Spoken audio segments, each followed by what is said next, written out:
Good morning, students. Let's begin our next topic of our chemistry portion, Chapter 1, Matter in Our Surroundings. So, in the previous lecture, we have learned about different states of matter, that is solid, liquid, and gas, and what are the different properties of those states of matter and how they can be converted from one state to the another, or we have read about the interconvertible state of matter. So, today we'll be learning about latent heat. The latent heat word, this word defines as hidden. That means any heat which is not seen, which is in the hidden form, is called as latent heat.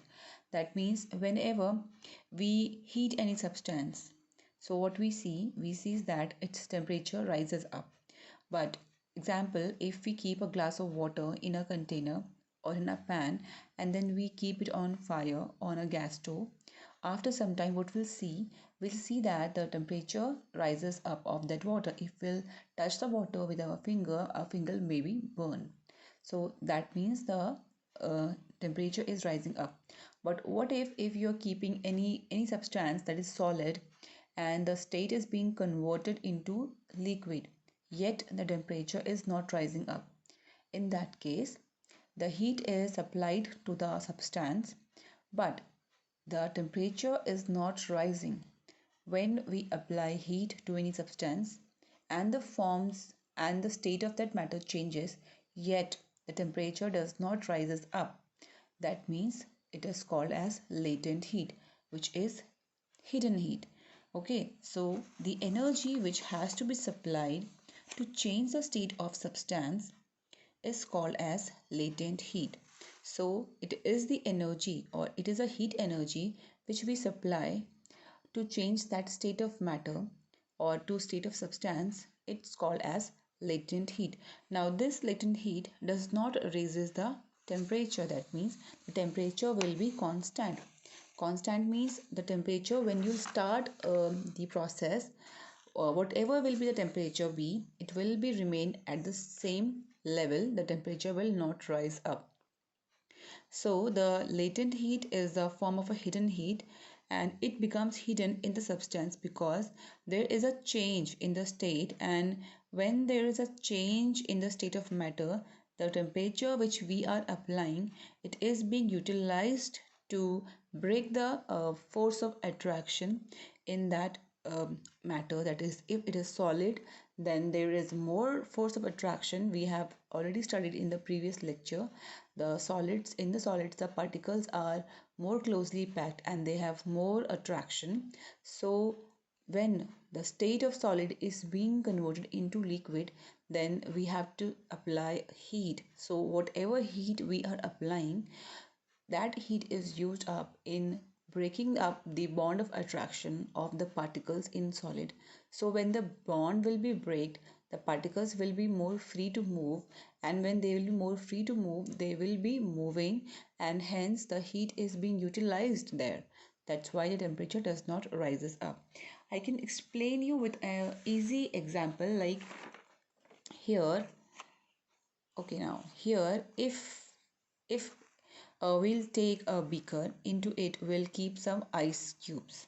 Okay, and then we'll start burning it. The water freezes at 0 degrees C, so the temperature the thermometer will show you will be 0 degrees C. Okay, so now we will apply heat to this ice. After some time, we'll see that some of the ice will start converting into water. There still be some ice in the beaker, but there still be some water. That means half of the ice, when the process will start, the ice will start converting into water, but it will take some time to convert all the ice into water. That means the water state, the state of water at first step will be solid, and it is given up heat, and when the heat is being given, the solid state will be converted into liquid state. So in the time when the solid will convert into liquid state, we will be applying heat to the solids, but the temperature will remain constant. It will remain at 0. That means until all the ice convert into water, the temperature will not rises up.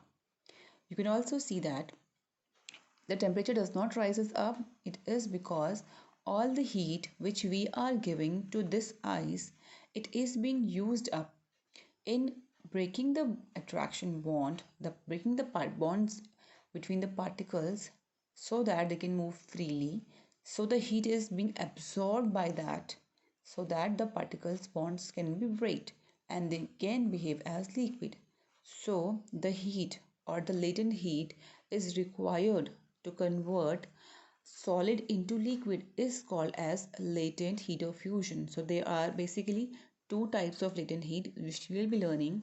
So for this, if we'll apply the heat and the solid state will be converted into liquid state, yet the temperature will remain constant at 0, because the heat which we are applying to the solid is being used up in conversion or in converting the state from solid into liquid. Okay, so here we can see that there are two types of latent heat. That is, first is latent heat of fusion. So latent heat of fusion is that when we convert any solid to liquid, that means when solid changes into liquid, or we can also call as melting, because in melting the solid converts into liquid, melting. So the total amount of heat, heat is always calculated in joules. Okay, joules is a standard unit to measure heat. So the total amount of heat in joules required to convert 1 kg of solid to liquid. So the total amount of heat in joules required to convert 1 kg of solid to liquids without any change in temperature. So that is very important line. Without any change in temperature. When there is no change in temperature, that's why we'll call it as latent heat. And fusion, there are two types of latent heat. The number one is fusion, and fusion is when solid starts melting. That means when solid converts into liquid but there is no change in the temperature, it's called as latent heat of fusion. Okay, so this is a unit which you can learn as water is the only form of matter which can exist in all three states of matter, that is solid, liquid and gas. So if we'll heat ice, so the amount of heat, that is the latent heat of fusion, will be 3.34 into 10 to the power 5 joules per kg. You can also write like this. You can learn this. So this is latent heat of fusion. So when we are applying heat to this beaker, to this ice, the temperature is not rising up because the heat which we are providing to this ice is being used up to convert ice into liquid. Okay, so here is an important thing which you should know, that when all the ice will be converted into water, that means there will be a time, for example, you take ice cubes and then you keep them on a burner and then you keep a thermometer. The temperature of freezing ice is 0 and the temperature will remain at 0 till all the ice converts into water. But soon as all the ice is converted into water, then the temperature starts rising up. The temperature will rise up. The amount of heat you will be giving, the temperature will rise up, and it will keep on increasing. At 100 degrees C, the water will start boiling. So the state of matter, solid converted into liquid, when solid converted into liquid, that is called as latent heat of fusion. And when liquid starts boiling, that means when liquid start boiling, the water forms into vapors. That means again there is a change in the state of matter, that is liquid is converting into vapors or gases. So that is called as latent heat of vaporization. So when you'll keep on heating this, when all the ice is converted into water, the temperature will rise up to 100 degrees C, and then also you will be giving heat, but the temperature again will remain constant. It won't rise up. It will not rise up because water starts boils at 100 degrees C, and you will be giving heat, but all the heat energy will be used up to break the bond, the force of attraction between the particles of liquid. Since the arrangement of particles of liquids are different than gases, because in the gases the particles are very loosely held, they have very less force of attraction, but in the case of liquid they have more attraction as compared to the gases. So that bond of attraction is being broken by this heat which we are supplying. So after all the heat is supplied, all the liquid is converted into gas, then only the temperature will rise up. Until all the water is converted into gas, the temperature will not rise up. Okay, so this is the latent heat of vaporization. I can explain you again. That is, latent heat of vaporization is change of liquid to gas. The amount of heat in joules, since joules is a unit which we measure heat, it's a standard unit, SI unit. Heat in joules required to convert 1 kg. 1 kg is a fixed amount which we always take. 1 kg of liquid to vapor or gas without any change in temperature is called as latent heat of vaporization. So again, there is a term that latent heat of vaporization of water is 22.5 into 10 to the power 5 joules per kg. Or this, you can learn this. So why in the case of latent heat of fusion and latent heat of vaporization, say there are two types of latent heat, fusion and vaporization. So fusion is when solid changes into liquid, and vaporization is when liquid changes into gas.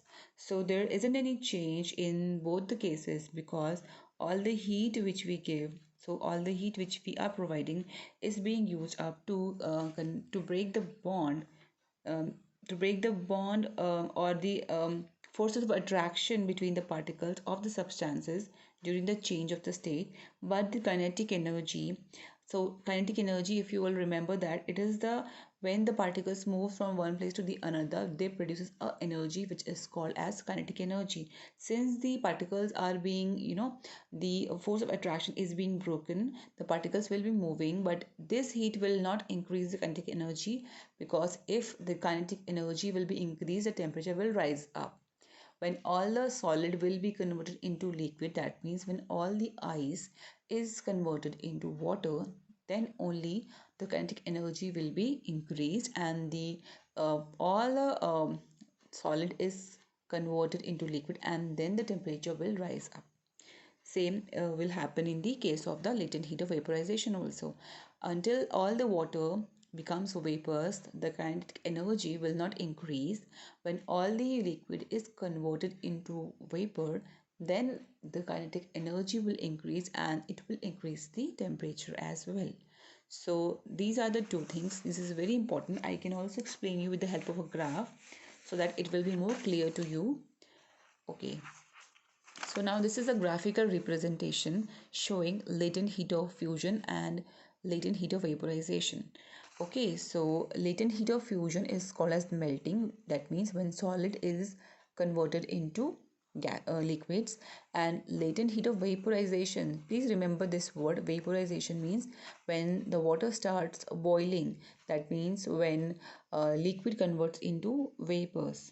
Okay, so in the case of latent heat of fusion, the conversion is from solid to liquid, and from in the vaporization, the conversion is from liquid to vapors. So starting with this, like this is the point A.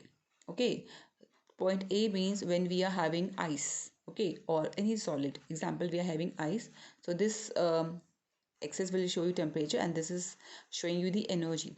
Okay, now there is ice, so temperature would be obviously 0 degree C, and we'll start heating it. Like we are heating it.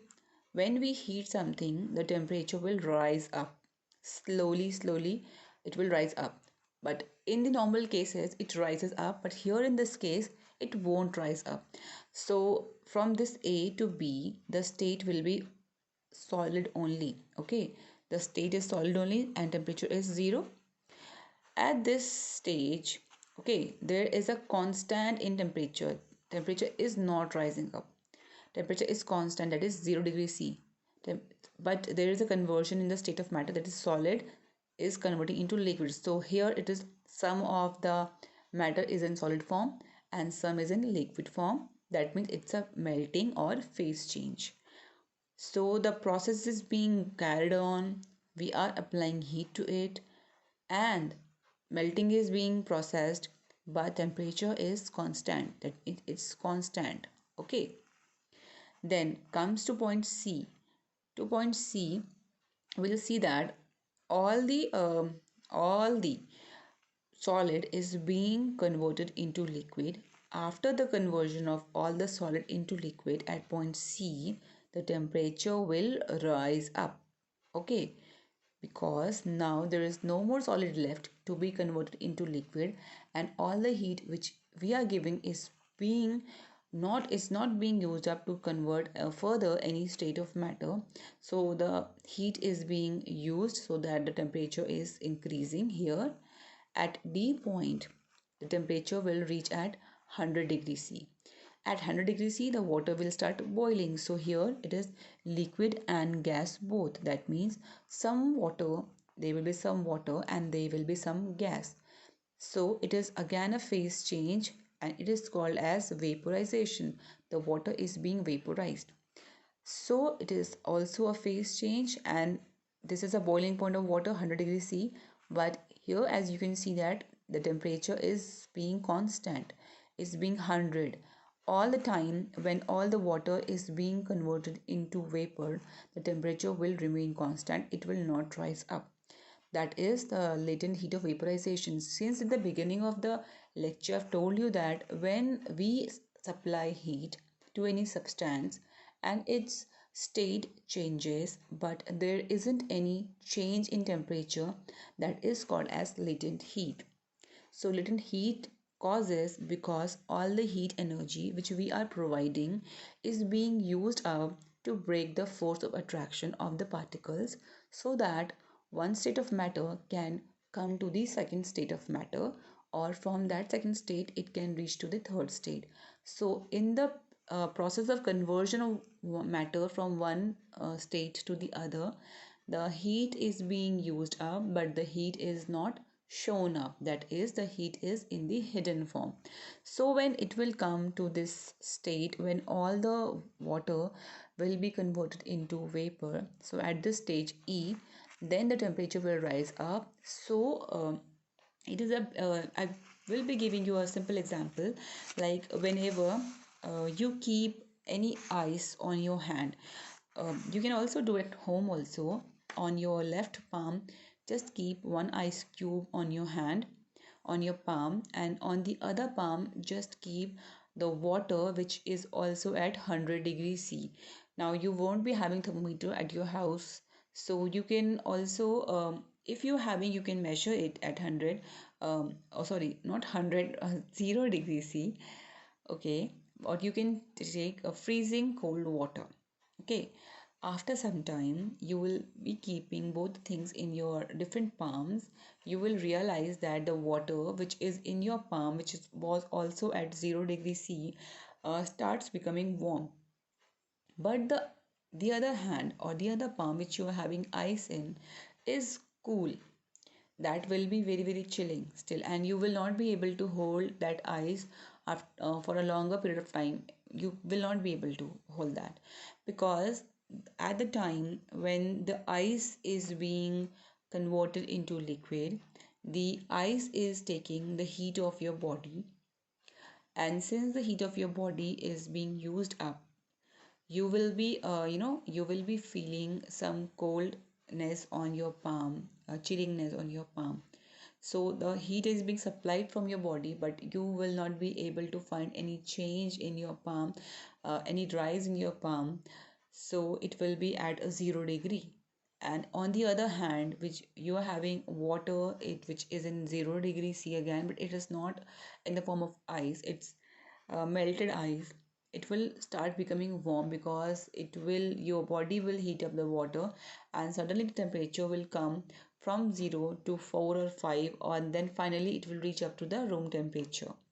So this is a normal phenomena. So this simple example of latent heat. There are many examples of latent heat which we'll be discussing when I will be discussing question answers with you. Also, I want to say that many of the students have not submitted their homework. Some of you have, I think, tried to submit your homework. I can see that you have written something on that, but there isn't any attachment. So what you have to do is just to go at the homework section. In that you can get a link that is a camera portion there. You can just click your pictures of your notebook and you can just update in your homework section so that I can evaluate it. After this, let's move to the next topic, which is very simple, that is sublimation. Now, sublimation is a simple process when there is conversion of any solid into gas. So, any solid is converted into liquid first and then it comes to the gaseous state. But that is the normal case, but not in the case of sublimation. In the case of sublimation, the solids are directly converted into vapors. Okay, so not only this, that solid is converted into vapors, but also vapors are converted back to solid is also called as sublimation. Although we call it condensation, okay, we call it condensation, but in condensation we see that vapor converts into water. But when vapors directly changes into solid, that is called as sublimation. So the changing of a solid directly into vapors without forming liquid on heating.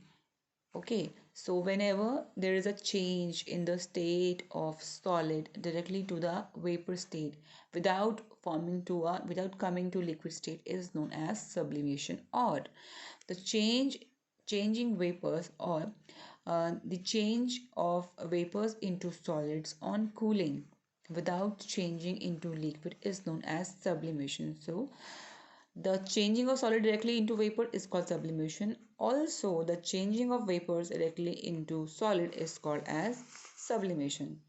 So this can be also explained by a simple activity here.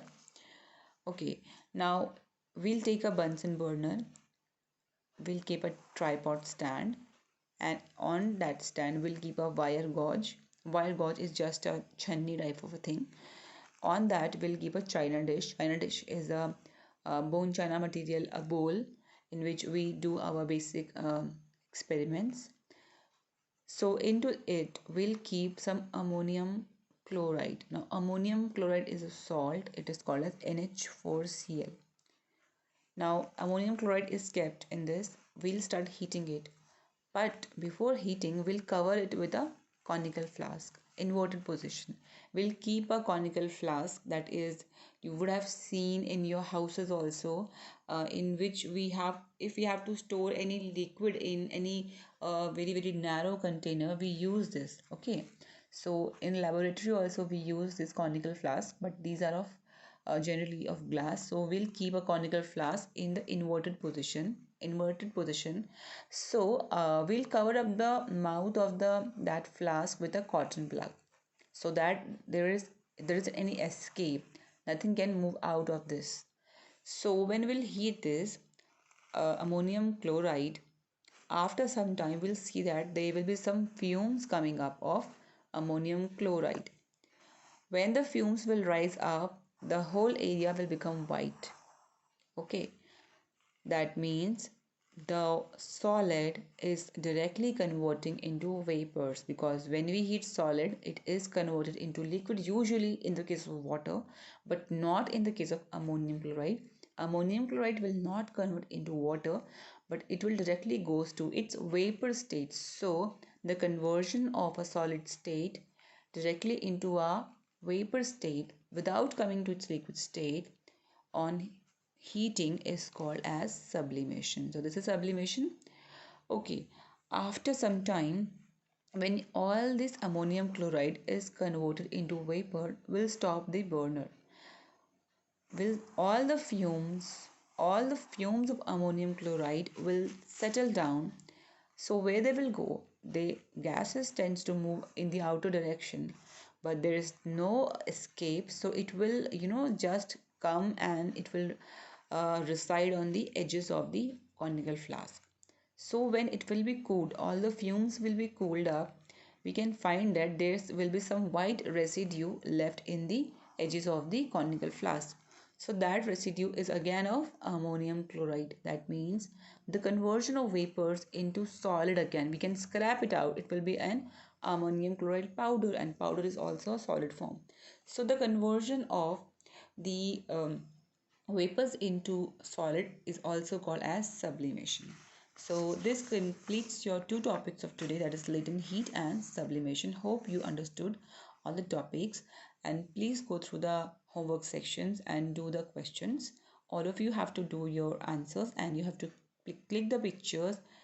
Oh, please submit at the same student ID. Also, please do not forget to mention your name. Okay, so till then, study hard and stay safe. Thank you.